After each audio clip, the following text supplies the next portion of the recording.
ese versículo 15. Aunque Él me matare, en Él esperaré. Esperando siempre. Y nos hacemos preguntas, ¿verdad? ¿Soy yo verdaderamente una hija o un hijo de Dios? ¿Lo soy?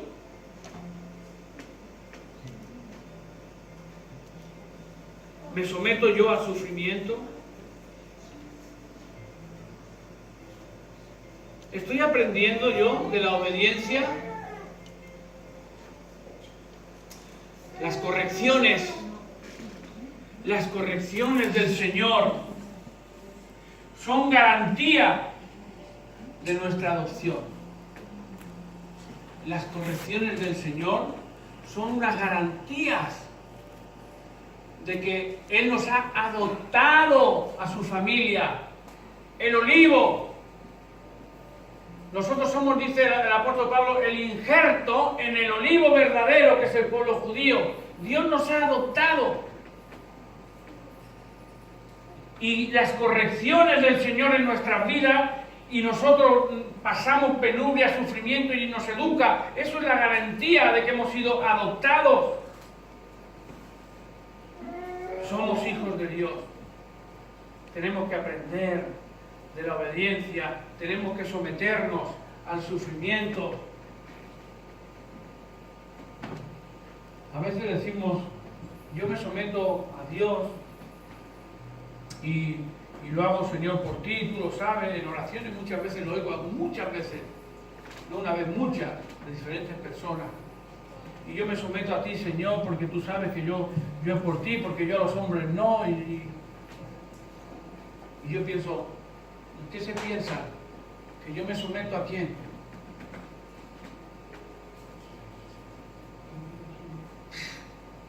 Yo me someto a Dios. Igual que usted se somete a Dios, igual que todos nos sometemos a Dios. Nadie nos sometemos a los hombres. Nadie que ame a Dios. Si yo estoy aquí ahora, estoy ¿por qué? Porque me lo decís vosotros. Yo en mi carne puedo decir, os podéis ir cada uno a vuestra casa, hombre, que yo me voy arriba, me tumbo en el sofá y lo que me dé la gana. Y ustedes pueden decir lo mismo. Ahora voy yo allí a ver la cara a este, me quedo aquí, me voy donde me dé la gana. Todos nos sometemos a Dios, todos. Todo el que ama a Dios se somete a Dios. Aquí nadie se somete a ningún hombre. Si yo dedico mi vida a Dios, es porque amo a Dios.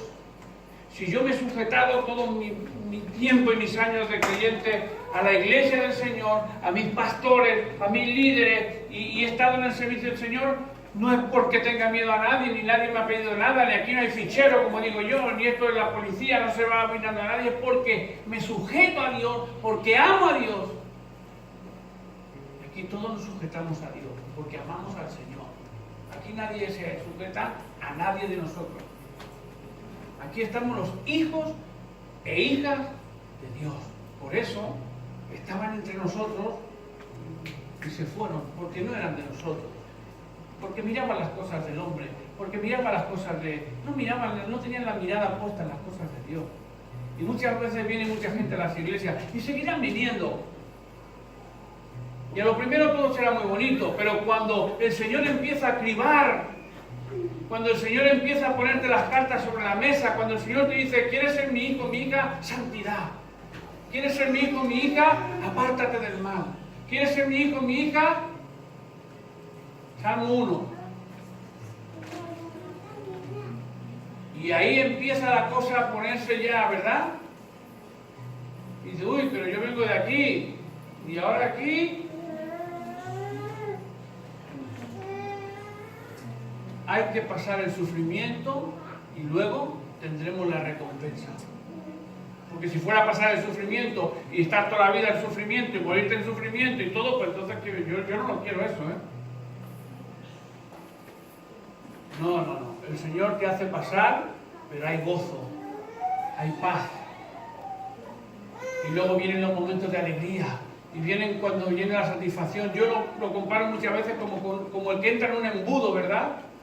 Y vienes del camino ancho y tienes que meterte por el camino estrecho y angosto y entras por el embudo, ahí donde tienes que apretarse, pero cuando sales del embudo, ahí llega lo que el Señor tiene para tu vida. Pero eso tiene un precio. El que ame su vida, dice Jesucristo, ese perderá la vida eterna. Y el que pierda su vida por causa de mí, ese la hallará. No es fácil. Ancho y estrecho es el camino que lleva a la vida eterna, dijo Jesucristo. Perdón, estrecho y angosto es el camino que lleva a la vida eterna, y pocos lo hallan. Y no todo el mundo iría, ¿verdad? Las correcciones del Señor son las garantías de nuestra adopción, como que somos sus hijos. Vemos en la Biblia y así es.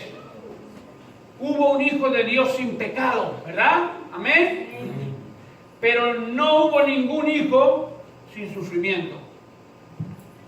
Sin pecado sí, pero sin sufrimiento no. Tuvo que sufrir el Hijo de Dios.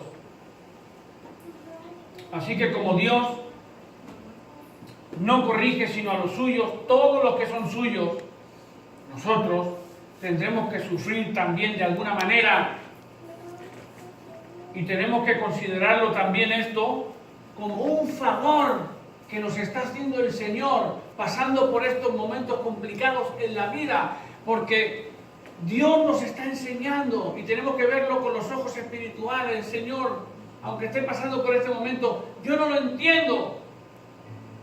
Estoy mirando ahora al hermano y yo era para echarme la mano en la cabeza, ¿verdad? El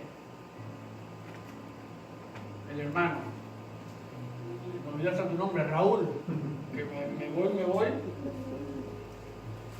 ¿verdad? Pero el Señor está ahí. ¿Ves su mano? Claro que ves su mano. Una y otra vez.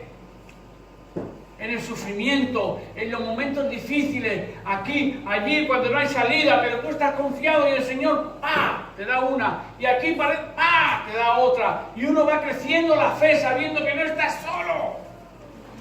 Que está el Señor a tu lado. Aleluya. Más hermanos que veo. Y puedo ver sus vidas. Y puedo ver que el Señor está ahí, a pesar de los sufrimientos. Y cuando uno es fiel al Señor, Dios no es deudor de nadie. Dios te multiplicará y te dará. Pero Dios nos educa, nos hace pasar por momentos complicados, ¿verdad? Dios nos corrige. Primera de Corintios 11:32. Amén. La hermana la ha puesto aquí rápidamente como un rayo. Bienaventurado el varón que no anduvo en consejo de malos, ni estuvo en camino de pecadores, ni en silla de escarnecedores se ha sentado. ¿Tú qué quieres? Primera de Corintios. Primera carta de Corintios 11:32. Carta del apóstol San Pablo. Primera de Corintios 11:32. Dice así: mas siendo juzgados somos castigados. ¿Por quién? ¿Por quién somos castigados? Por el Señor. ¿Y para qué? Para que no seamos condenados con el mundo, no por el mundo, con el mundo. El mundo será condenado, pero el Señor, si nos castiga, es para apartarnos del mundo y no estar con el mundo, y el mundo será condenado, pero nosotros, el Señor, nos castiga para apartarnos y no ser condenados eternamente. Así que cuando tengamos algún castigo de papá, algún sufrimiento de papá, démosle gloria al Señor. Porque si no lo hiciera, dice la Escritura que seríamos bastardos, ¿verdad? Y el Señor nos ama celosamente.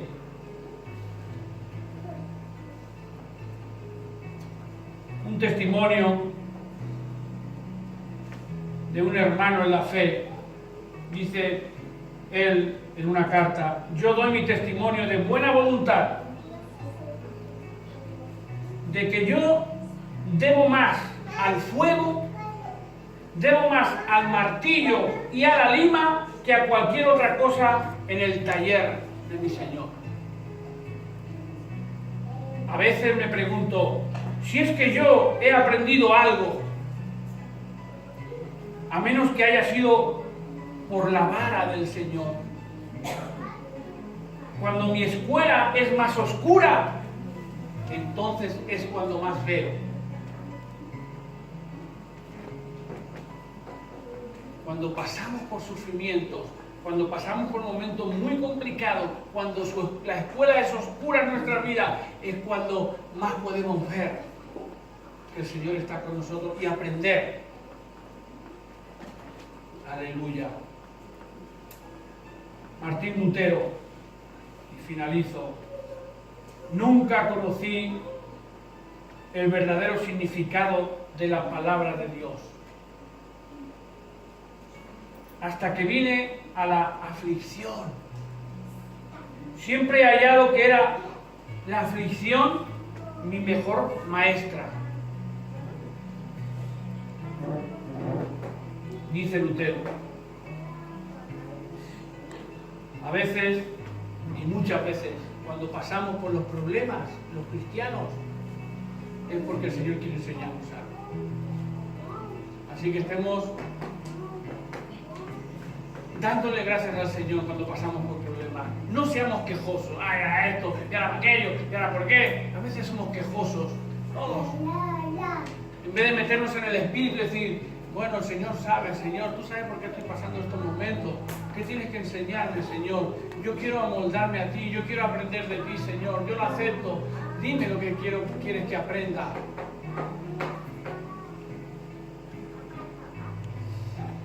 Así que un pastor estaba recobrándose de una peligrosa enfermedad que tuvo cuando uno de sus amigos le dijo: